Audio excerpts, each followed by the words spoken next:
Shalom, Kahala, Yahweh, Ba'ashim, Yahushua, Ba'ashim, Kakadash. Much honors and respect to the apostles and others, great millstone, and to all the brothers out there doing the work in sincerity and truth, rightfully dividing the word of truth. You do that to your precepts. I say, Shalom. Back for another quick four-part lesson. And we're going to title it World War III, of course, and a breakdown of Psalms 47. We probably may not get through all of it, but that's because, we're giving you precepts.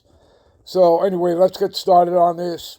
Right above, the first verses here, we have the King James. Over to our left and over to our right, we have the NLT version, all right? And it says, lament for Babylon, okay? Prediction of Babylon's fall. So this is much like reading Revelations, the 18th chapter. Babylon has fallen, all right? So anyway, for you people who don't understand what lament for Babylon means and who they're talking about, Babylon is talking about the daughter of Babylon, which is spiritually, listen carefully, spiritually Sodom, as in Sodom and Gomorrah, spiritually Egypt, which, again, people,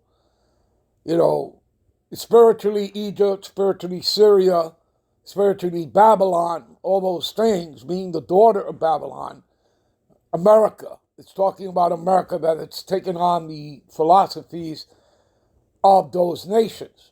You have to understand that the Edomites, the self-proclaimed white man, they have no culture of their own, no identity outside of taking from these other nations. Again, he steals the land's wealth resources. He also steals their thoughts, their philosophies, their ways of life. Okay? So that's just to give you some background, to give you some understanding of what's going on. It's all in the spirit. You understand? And again, what is everybody here on the earth? They're a spirit. Okay? They're simply houses of body. All right? All right. Give me a minute.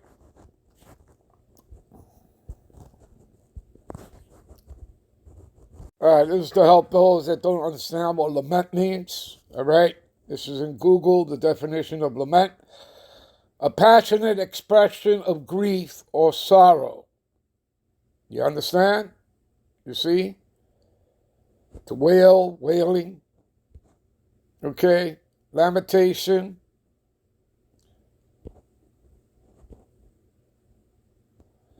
And what is the scriptures? Lamentations, mourning, and woe. Okay? The scriptures tell you that that's pretty much what the scriptures are about. Yeah, it has good news for the Israelites, which starts with the elect, but it's bad news for everybody else. Okay? All right? Moaning, groan, weeping, crying, sobbing. Yeah, because here you get the truth, 100% truth here. You get the bitter and the sweet. You understand, people? All right? Anyway, let's get back. Give me a minute. So now you understand what lament means, all right? So come down and sit in the dust, O virgin daughter of Babylon. And again, we're talking about America here, okay? You understand? What does it say in, what is that, Amos 9:8, right? Give me a minute. This is Amos 9:8. What does it say here? Behold, the eyes of the Lord are upon the sinful kingdom. That's America. And I will destroy it from the face of the earth, saving that I will not utterly destroy the house of Jacob.